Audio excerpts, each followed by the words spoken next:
좋으신 우리 주님의 은총이 이 시간 우리 모두 함께 하시기를 바랍니다. 오늘 우리가 함께 나누실 하나님 말씀 시편 78편의 말씀입니다. 이 시편 78편은 한 영적 어른이 후손들에게 인생을 왜 소망 가운데 살아야 하는지에 대해서 비유를 통해서 우리에게 교훈하는 글입니다. 이스라엘 사람들은 후손들에게 이야기를 통해서 그들의 정체성을 전수해 왔습니다. 특별히 출애굽기 이야기와 다윗 이야기를 즐겨해 왔는데 출애굽을 통해서는 하나님께서 이스라엘 백성들을 구속하시고 광야에서 훈련시켜서 약속의 땅으로 어떻게 인도하셨는지를 소개해 왔고, 또 다윗을 통해서는 어떻게 하나님께서 이스라엘을 하나의 국가로 세우셨는지를 이야기해 왔습니다. 8절입니다. 그들의 조상들 곧 완고하고 패역하여 그들의 마음이 정직하지 못하며 그 심령이 하나님께 충성되지 아니하는 세대와 같이 되지 아니하게 하려 하심이로다. 그러니까 시인은 그가 이 글을 쓰는 분명한 이유를 밝히고 있는데 조상들과 같은 죄를 범치 않게 하기 위함이다라고 이야기를 합니다. 이후 시인은 오늘 본문 1절에서 38절 사이에서 후손들에게 중요한 화두를 던집니다. 19절입니다. 그뿐 아니라 하나님을 대적하여 말하기를 하나님이 광야에서 식탁을 베푸실 수 있으랴. 그러니까 즉 광야에서 식탁을 경험할 수 있는가라고 하는 이야기입니다. 여러분, 광야의 특징이 있다면 무엇입니까? 그것은 바로 결핍입니다. 광야에는 아무것도 없습니다. 광야라는 단어의 뜻도 텅 빈 넓은 들이라고 하는 그런 뜻입니다. 그러니까 비었다는 것이죠. 생명이 없는 곳이 바로 광야 아니겠습니까? 반대로 식탁의 특징이 무엇입니까? 풍성함입니다. 하나됨입니다. 회복입니다. 즉 결핍과 불안을 상징하는 광야, 이 공허한 인생의 여정 속에서 식탁이 상징하는 하나님의 은혜, 채워주심을 경험하며 살아갈 수 있을까라고 하는 그런 질문을 던지고 있습니다. 왜 이스라엘의 조상들이 완고하며 패역하며 정직하지 못하며 하나님께 충성되지 못했습니까? 광야 같은 인생살이 속에서 식탁을 베푸시리가 하나님이심을 끝까지 신뢰하지 못했기 때문입니다.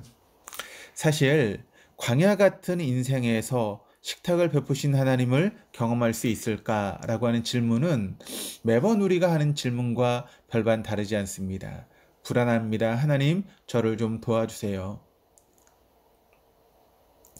태백은 강한 추위와 거친 산세로 굉장히 유명한 곳입니다.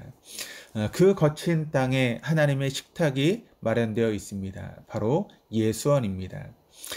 대천덕 신부님의 사모님 되시는 현재인 사모님이 예수원 이야기, 광야에 마련된 식탁이라고 하는 그런 책을 내셨는데 이 책에서 현재인 사모님은 이런 고백을 하고 있습니다. 우리는 33년 이 모든 세월을 기적으로 살아왔습니다. 그것은 하나님이 광야에 마련해 두신 식탁이었습니다. 전 우리 하나님을 의지해야 되는 상황 가운데 있는 것이 좋다고 생각합니다. 그럴 때 하나님의 약속이 어김없이 사실이라고 하는 것을 발견하게 되기 때문입니다. 그러니까 쓸쓸한 바람과 거친 산세로 유명한 태백의 산골짜기, 마치 광야 같던 그 땅에 예수원이 세워지고 하나님께서 대천덕 신부님의 기도와 희생으로 태백담뿐만 아니라 한국교회 가운데 따뜻한 식탁, 그리고 영성과 노동의 식탁을 마련하였습니다. 복음서에 보면 예수님께서도 두 번에 걸쳐 광야 같은 사람들의 심령에 따뜻한 식탁을 마련해 주셨습니다. 오병이어를 통해 5천 명이 훨씬 넘는 인파 속에서 아무것도 없이 결핍만 가득한 그들에게 식탁을 마련해 주셨습니다. 또한 예수님께서 부활하시고 디베라 호수의 제자들에게 나타나셨습니다. 시몬, 베드로, 도마, 나다나엘, 세베대의 아들들, 그리고 두 제자가 함께 물고기를 잡으러 나갔습니다. 그러나 그들은 밤새 그물을 던졌으나 아무것도 잡지 못했습니다. 날이 새어갈 때 예수님께서 바닷가에 서서 제자들에게 이르십니다. 얘들아, 너에게 고기가 있느냐? 없습니다. 그렇다면 그물을 배 오른편에 던지라. 그러면 잡을 것이다. 그때 그들은 그물을 들 수 없을 만큼 물고기를 잡습니다. 그물을 끌고 육지로 향하는 제자들에게 예수님께서 큰 소리로 말씀하십니다. 와서 조반을 먹으라.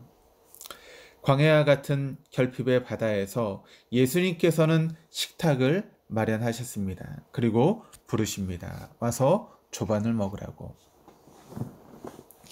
죄책감과 부끄러운 마음으로 인해서 광야와 같은 심령으로 살아오고 있던 베드로에게 예수님께서 이르십니다.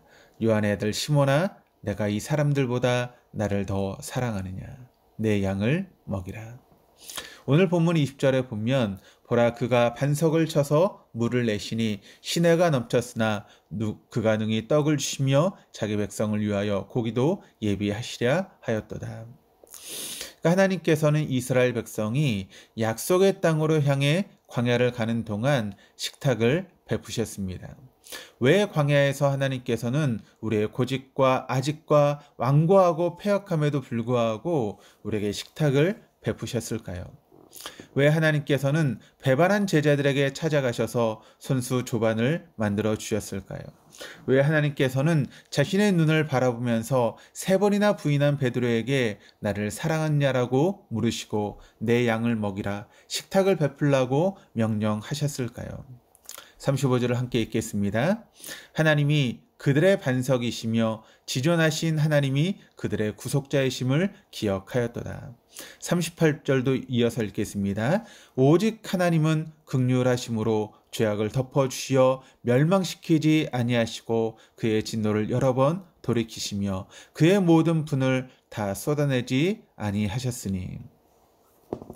인간의 연약함과 악함에도 불구하고 하나님은 여전히 사랑하고 계시며 조상들의 삶 속에서도 고집과 아집과 패역함으로 가득했으나 그럼에도 불구하고 사랑해 주신 그 하나님을 기억하라고 시편 78편을 통해서 시인은 그의 후손들에게 전하고 있습니다.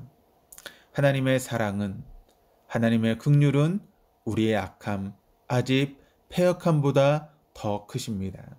그럼에도 불구하고 사랑해 주신 하나님만이 우리의 반석이시며 구속자이심을 광야의 식탁을 통해서 깨닫게 하십니다. 광야 같은 인생길에서 하나님께서 식탁을 마련하실 것을 기대하는 오늘 한날이 되십시다. 뿐만 아니라 광야 같은 인생의 여정 속에서 따뜻한 식탁을 마련해 주고 와서 조반을 먹으라고 초청하는 우리가 되십시다. 기도하시겠습니다. 광야 같은 우리의 인생 가운데에서도 길을 만들어 주시고 사막 같은 삶의 여정 속에 강을 내시는 분이 하나님이심을 고백합니다. 하나님만이 삶의 광야 속에서 식탁을 마련해 주십니다. 이러한 고백과 식탁의 경험을 통해서 감사한 마음으로 우리의 일상에서 만나는 누군가에게 식탁이 되어주는 동덕교회와 또 우리 모두가 되게 하여 주옵소서. 감사드리며 예수 그리스도 이름으로 기도드립니다. 아멘.